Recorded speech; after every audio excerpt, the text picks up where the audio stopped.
Now to the retirement of somebody who I think has to go down really as one of Ireland's greatest ever players. As unassuming as he often was, his career ranks up there with any Republic of Ireland player. Came through at Manchester United. We're familiar with the story. 5 Premier League titles, FA Cup wins, a Champions League win, over 100 caps for his country, and at the age of 38, John O'Shea has decided to call it a day. Scholes, look at this, he's got O'Shea in behind, and is this the clincher? Oh, you bet it is, 4-2, that's it, Manchester United, game, set and match, and it was some finish that from John O'Shea. John O'Shea, who just decides, I'm going forward, and 2 great touches, has a little look, and then the coolest of chips. It's Ronaldo fizzes one in, and it's O'Shea, it's broken too, and John O'Shea has done it!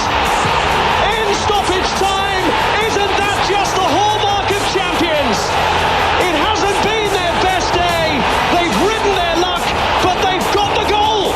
Once I seen it hit the roof of the net, I just wanted to get away and celebrate with our fans. So I think some of the lads were very tired and they wanted me to stop.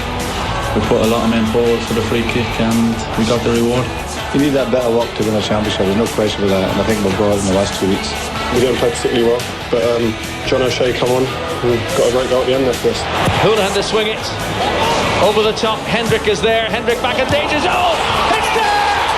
It's there! It's John O'Shea on his 100th international who brings Ireland level in the final minute of additional time. And this is a most magnificent evening for the Irish in Germany. Now there we are. John O'Shea, you're very welcome. Thank you very much. It's great to have you with us. Nice introduction. Yeah, absolutely. Well, listen, it's the least you deserve. Now, I should warn you here, Kenny Cunningham's in studio and will be allowed to ask you questions. How's it going, Josh? You well? I'm well used to Kenny questioning me. Hopefully it'll be okay. Grilling. John, it's going to be a grilling. You better be ready. Okay. So, how are you, pal? You okay? Yeah, all good. All good, thanks. That's good. 38 years of age. Was it a pretty straightforward decision when it came to it, or were you half thinking about one more year? Look, it was pretty straightforward. It was it's something obviously that has to happen at some point, and to think that when I headed over to Manchester at 17, I'd still be playing away, trying to play away at 38. Like, you know, I've had an amazing, very fortunate run at it, so it's a good time to check out, and the body is a few aches and pains, but it could be a lot worse. Honest question, are you dreading it? Are you dreading retirement? Yeah, dreading and excited, because obviously I have been used to obviously such a routine for so long, with the training, recovery, eating, sleeping, hotels, etc. But no, look, I have a lovely, beautiful young family to keep an eye on. That'll be taking priority, obviously, as it always does, but even more so now. Where will you base yourself going forward, John? It's not too much of a personal question. Which one of your many properties will you be living out in the immediate future? The girl is that. I look for the minute. We'll be down south. It's the first time in my career I've been down towards the south of England. Yeah. Permanently. So families enjoying it. The kids are enjoying school here, so we'll be staying here for the moment, and we'll wait and see then for the future. But Manchester could be calling at some point as well, but we'll see. And what about plans for yourself? I presume in the short term, take a bit of a break from life and readjust to normal life and spend some time with the family. Exactly. Do you have medium-term plans? I could get involved with coaching fairly quickly. So there's nothing confirmed on anything yet, but at the break, break mightn't be too long, shall we say, but it could be, but there's nothing confirmed yet, so I don't want to kind of go down any route like that yet to confirm it, you know. Okay, sure, but so coaching is what you're thinking about then, medium term? Yeah, exactly. Right. Exactly. Obviously I've done my A licence, and it's something I'll hopefully get involved in. But look, I'll get a few weeks to relax anyway. That's for sure. John, you've got a real window of opportunity here now, pal. Don't pass it up. The next couple of weeks, months, you've got a real get out of jail card. You, the missus, the family, anything goes, pal. Before you put down those plans for coaching, media, whatever it is, you've got to live the dream. I mean, I took the opposite approach. I retreated into the shadows, led a very simplistic and kind of nomadic existence, which I'm still living there to this day. But it's overrated, John. Myself and Joe were talking about coming on to the show this evening. We thought we're very disappointed now, John, if we don't see you at some very high-profile social events over the summer. Okay, right. Coming up, so I'll get myself to Wimbledon. I'll get myself sent to court. That's too planned. Wimbledon's too planned. Myself and Joe reckon you can do a lot better than that. We reckon Royal Variety Show. Yeah, entertainment show, comedy. I'll hopefully get myself to Royal Ascot as well. I'm not living too far from there, so I might get to there as well. That could be a start or two. I mean, John's held in such high esteem, particularly over in this part of the world. John would even get away with a little arrest, a small public order offence. Yeah, a little drunk and disorderly in a nice, good-natured way. Nobly offended or no damage caused. Yeah, even that type of thing, John, would be great, and we'd all be celebrating. What's the chances of that now? Any chance at all? There'll be a few drinks taken on board, that's for sure. But hopefully not a public order offence. I love that this is the first time you've been asked if you're intending to get arrested anytime soon. That's a hell of an interview question. Well, I have a brother in the Gardaí, so it might come in. He's well covered. You know how it works. I'll phone someone and give me a minute. It's all fine. He's got our bases covered. Not that he would do that like that now. Oh no, none of them would do anything like that. No. Oh, come here. Can I ask a genuine question? Seriously, right? And give us the honest answer. At what point did you think to yourself, oh my God, I've just nutmegged Figo? Actually, it's obviously it's been said to me quite a few times over the last 24 hours.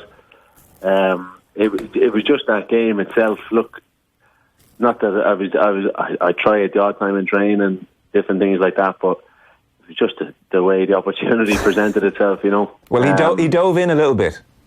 Exactly. He's asking for basically he was asking to be humiliated. And it goes him down quite quick. Yeah. But I'd say you're thinking to yourself, oh no, I've just invited trouble on myself here. He's not going to like that.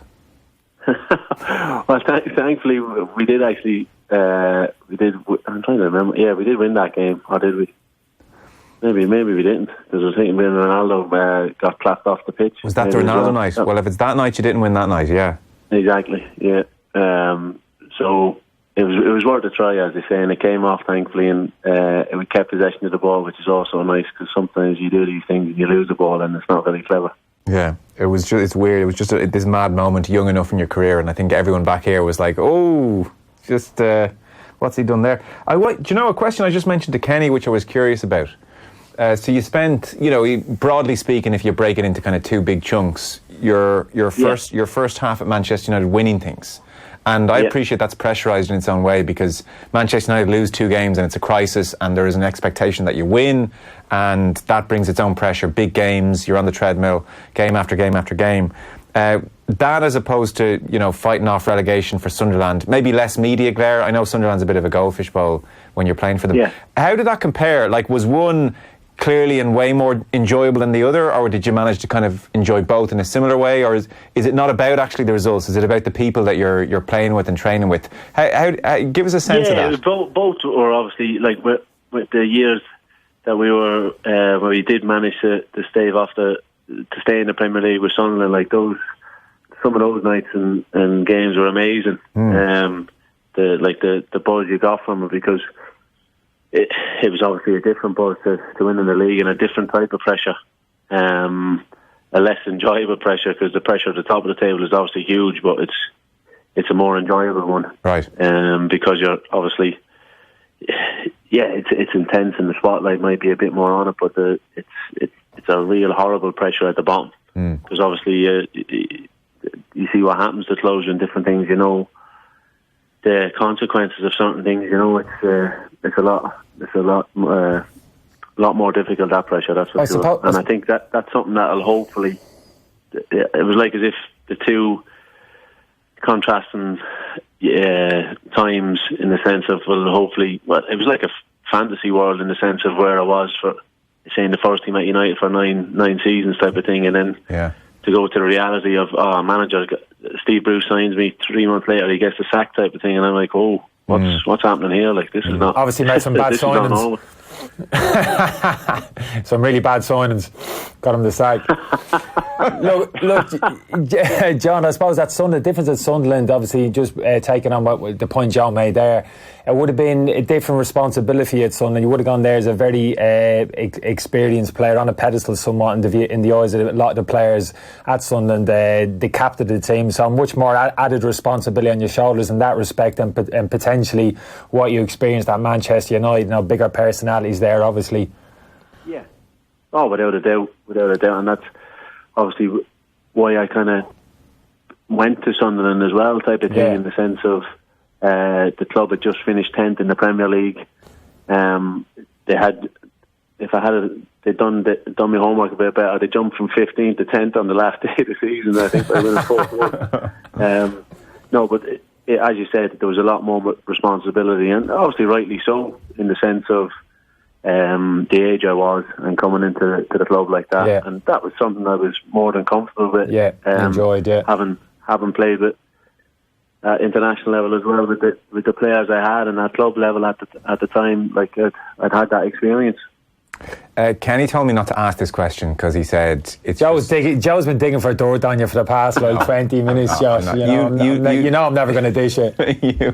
You've literally just accused him of police corruption with his brother, so this is safer territory. It's a bit of a cliche question, right? So I don't know, I'm kind of relying on you bailing me out here with a good answer. 9 years under Ferguson, and we know about the hairdryer treatment, and we also know about lighter sides to his character or displays of real kindness. Did you have much interaction with him in that way? Like, did you spend any time in his office? Was he ever helpful to you off the pitch in any way that surprised you? Or did you have much interaction with him? Like, we sort of hear a lot about the Roy Keane, Alex Ferguson relationship, or the big names, and they bring out their autobiographies, and that's well trampled on. But in terms of your relationship over 9 years, was he someone you got to know well, or can you give us an insight into how that relationship might have worked? I can't tell. It's all going in my book. The first and the second I'm joking. No, look, there was always.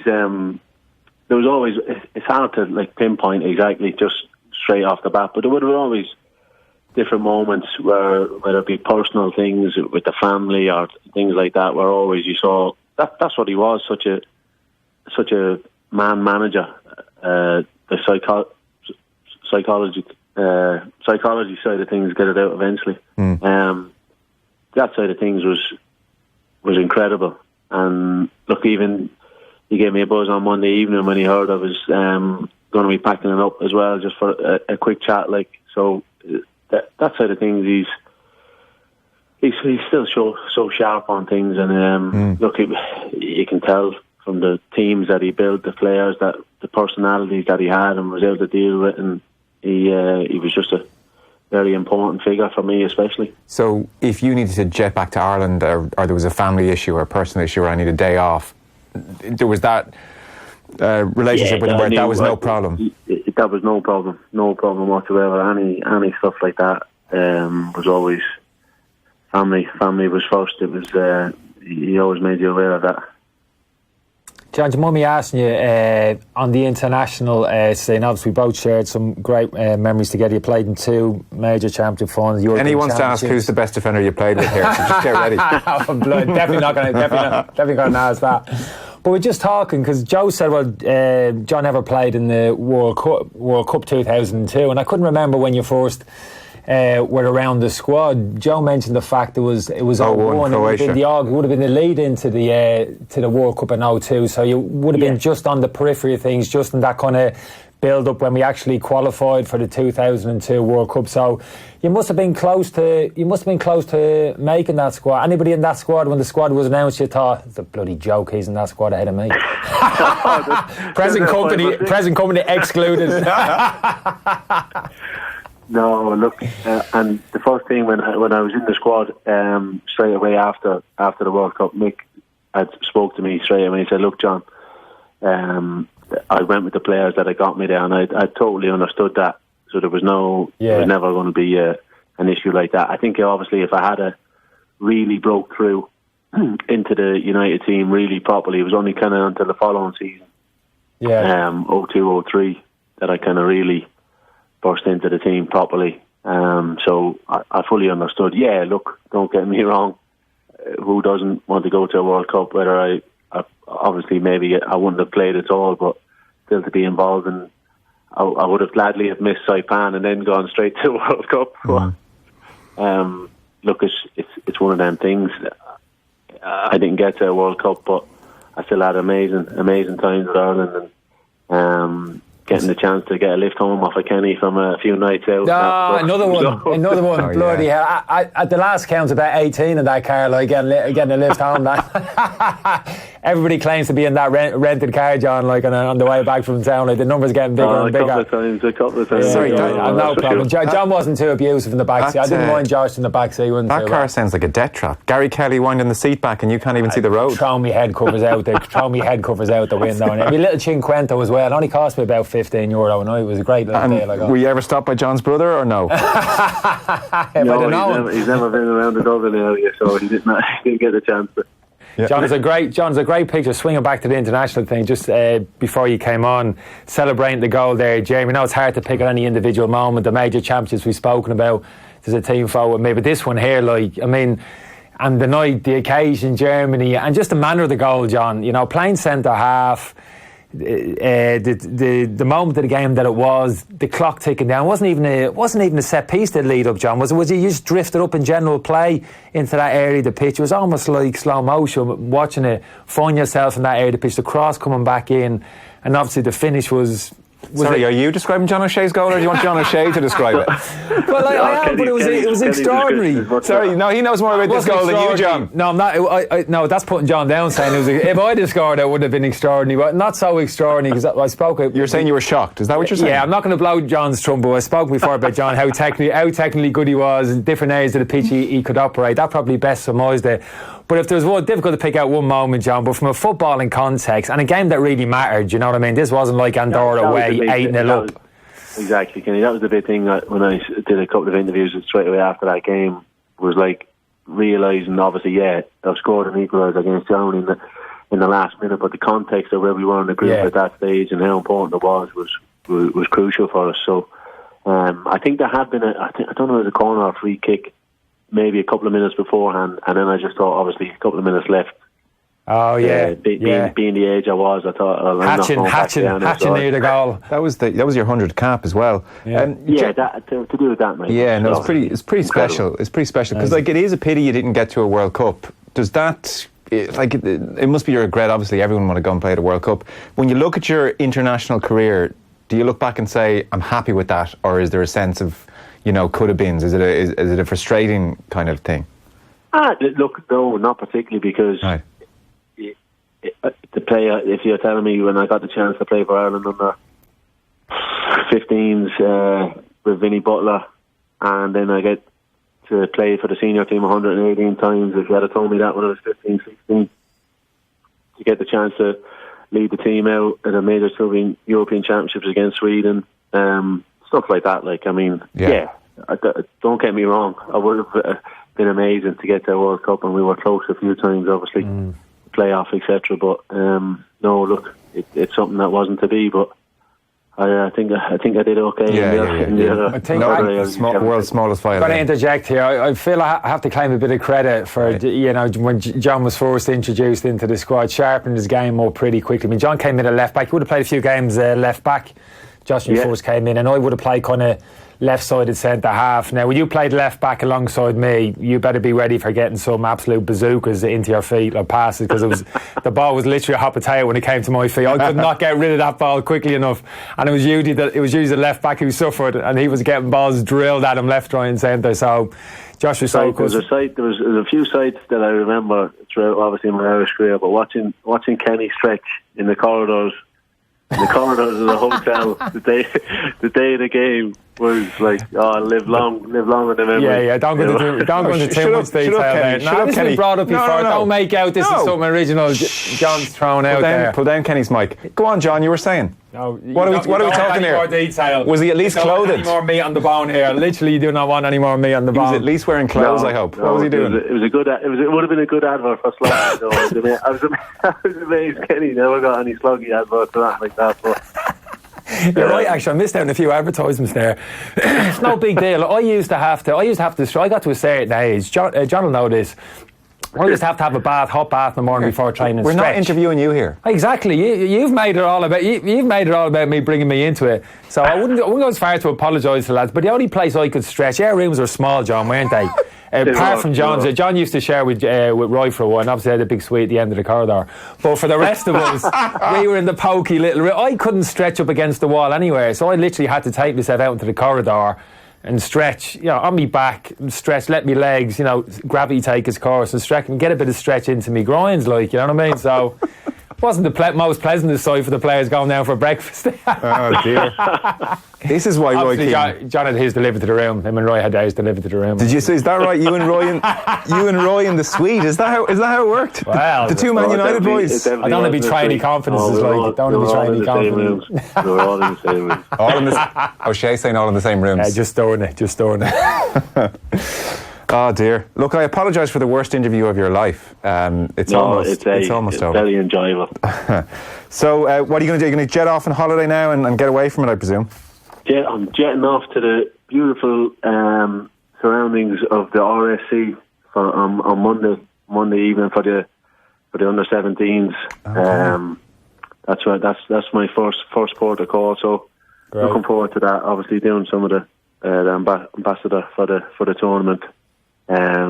So that's something, and hopefully the public and the fans turn out for that, because to have teams, the stars of the future. I was just seeing on the news there, poor Iker Casillas obviously he's had a heart attack, heart problem and a heart attack, and I remember playing against them under 16 when we won the championships up in Scotland at the time. So it just shows you how quickly things can happen, and so that's hopefully, fingers crossed, he's on the road to recovery and he can recover fully. But that's what I mean about the stars of the future could be on show on our doorstep in Ireland, and hopefully it gets well supported. I suspect it will, to be honest. I was driving by Home Farm there. That's one of the venues actually the other day, and it's one of those tournaments where come and really enjoy the games and also hang on to the match programme, because in a few years you'll be saying, there will be stars of the future. That's something. No, it's a great show from John there. I was giving a bit of publicity, because John, we've been listening for too long about the lack of talent supposedly in this country. Where's all the young talent gone, etc., etc. But for me, it's always been there. And that's evident, like, in terms of the success the 17s are having. The under 19s obviously qualify for the finals in the summer, be heading over there in Armenia. So there's a real clutch of talent there, and similar to what you've just said there, I'd encourage everybody to get out, take the kids, or go down and watch these young fellas play and give them your support. So without doubt, there's real stars of the future there. It'll probably be a long time before we see another Irish kid come through at Manchester United. So listen, we'll let you go. Thanks so much for your time, an amazing career. Be very proud, conducted yourself brilliantly, and we appreciate it. So thanks a million, John. Pleasure. Thanks, Joe. Thanks, Look after yourself. Take care.